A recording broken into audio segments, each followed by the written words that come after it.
Have you ever wondered why someone walks into a room full of amazing peoples, smart, successful, attractive, and yet they find themselves drawn to the one person who didn't even try to stand out?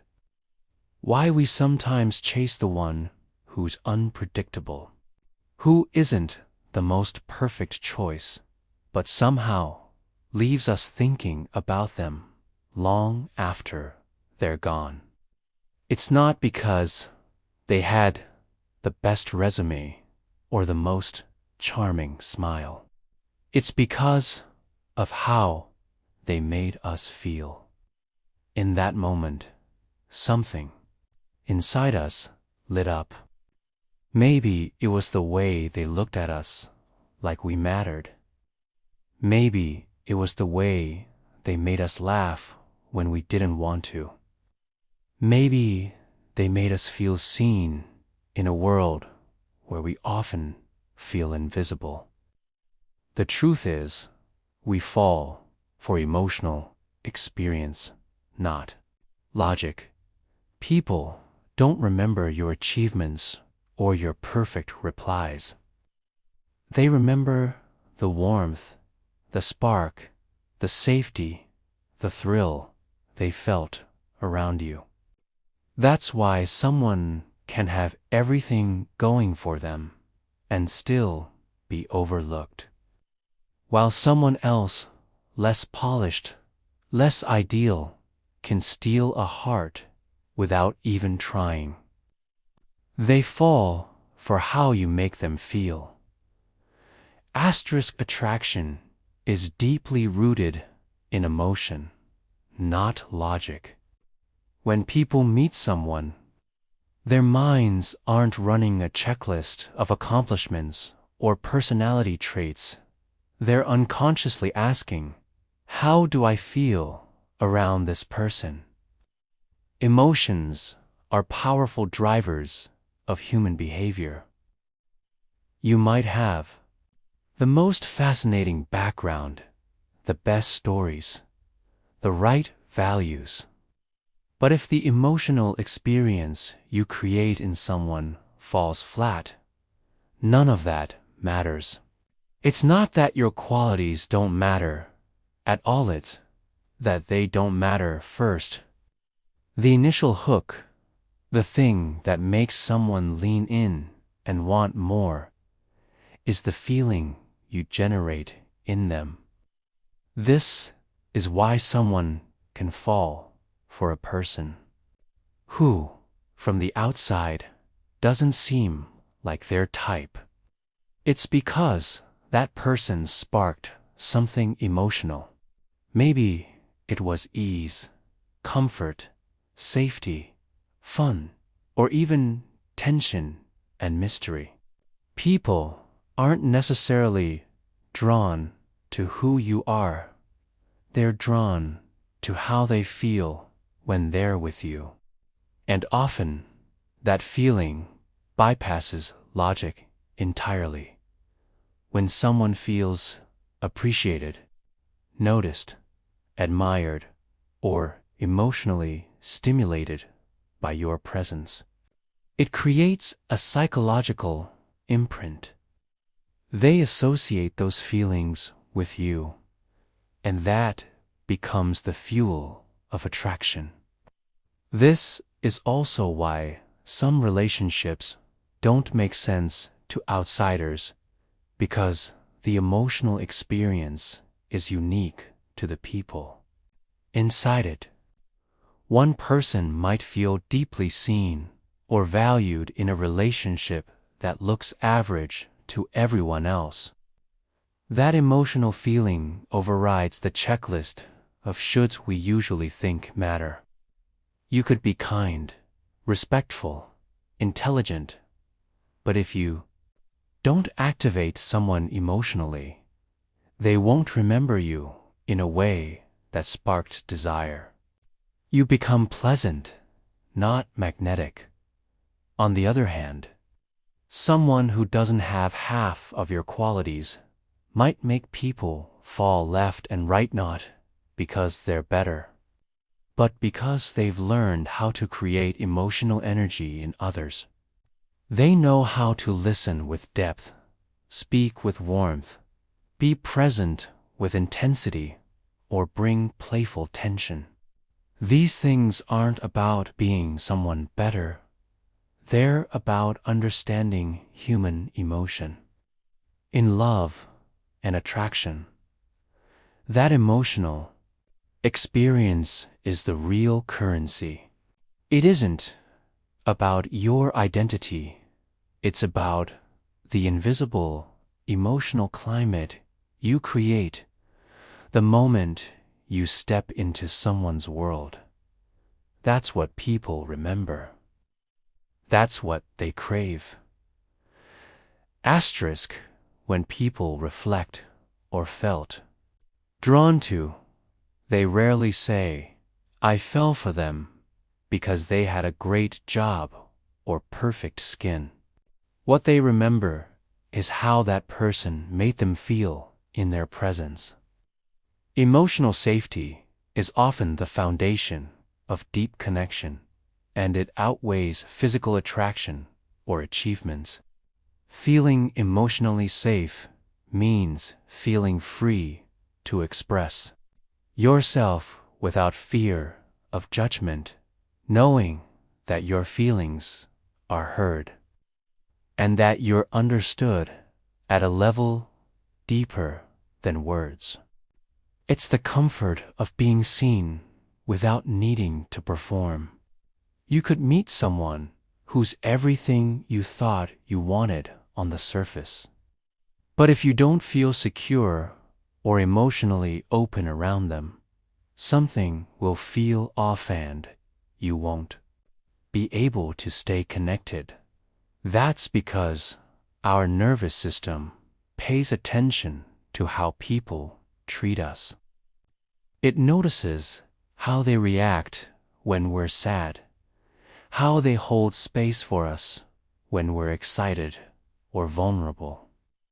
If someone constantly dismisses your feelings, interrupts you, or makes you feel small, your body will start to feel tense in their presence even. If you try to convince yourself they're a good person, on the flip side, someone who truly listens, responds with calmness, and validates your emotions, creates an inner peace that can't be faked. Emotional safety builds trust, and trust builds love. It doesn't matter how charismatic or attractive someone is if you can't feel safe being your full self with them, you'll eventually pull away. That's why we gravitate toward people who create warmth, not just attraction. Because how someone makes you feel in your most vulnerable moments will determine how close you allow them to get, and whether they become someone you admire, someone you forget. Asterisk, people often think that deep connection is something magical that just happens when you meet the right person, as if it's some rare, lucky moment you either stumble into or miss forever. But real connection isn't just about meeting the right person. It's about what you create with that person emotionally. You could meet someone who checks all the boxes, but if you don't actively invest in the emotional bond, nothing meaningful will grow. That's because connection is built in small moments. The way you listen without interrupting. The way you remember small details about someone. The way you make space for their fears and dreams without judgment. These are the things that make someone feel close to you not your profile, not your popularity, not your past.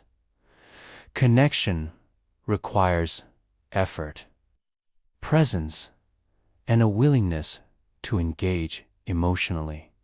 Many people show up as a good person, but remain emotionally distant. As a result, they're seen as nice but forgettable. Meanwhile, someone who takes the risk to be vulnerable, to sit with someone's discomfort rather than fix it immediately, that's the person who creates emotional closeness. That's the person who becomes unforgettable. Falling in love isn't about discovering someone extraordinary. It's about feeling emotionally safe and seen with someone who chooses to show up fully. That's why two people can look perfect on paper but have no spark, while two unlikely people form an unbreakable bond because one of them decided to go beyond surface level and meet the other at a deeper emotional place. You don't wait for a connection, you participate in it. You build it moment by moment through your presence, your openness, and your willingness to emotionally engage. Charisma isn't about being the best looking person in the room or having the most interesting life story. It's about the emotional atmosphere you create when you interact with someone. People who seem naturally charismatic often aren't saying anything particularly profound. They're just creating emotional movement. They make you feel something. It could be excitement, curiosity, safety, laughter, or even a little tension that pulls you in. That's what makes them magnetic. They're not impressing you with facts or credentials. They're drawing you in with feeling. That's the difference between being liked and being remembered. We are emotional beings, and our brains are wired to respond to how someone makes us feel in the moment. Someone might not be better than you in any measurable way, but they might know how to stir emotion. Maybe they ask questions that make someone reflect.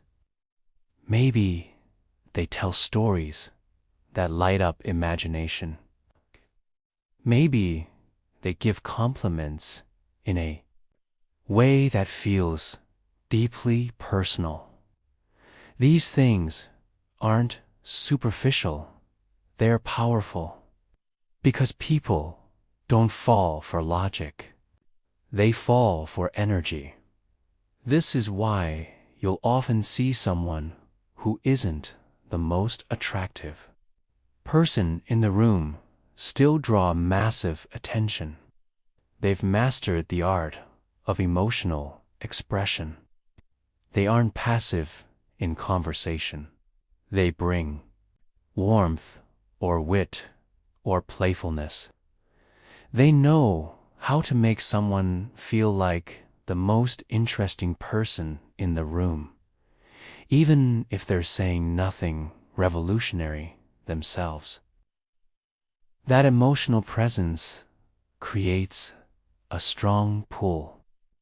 It's not manipulation, it's awareness.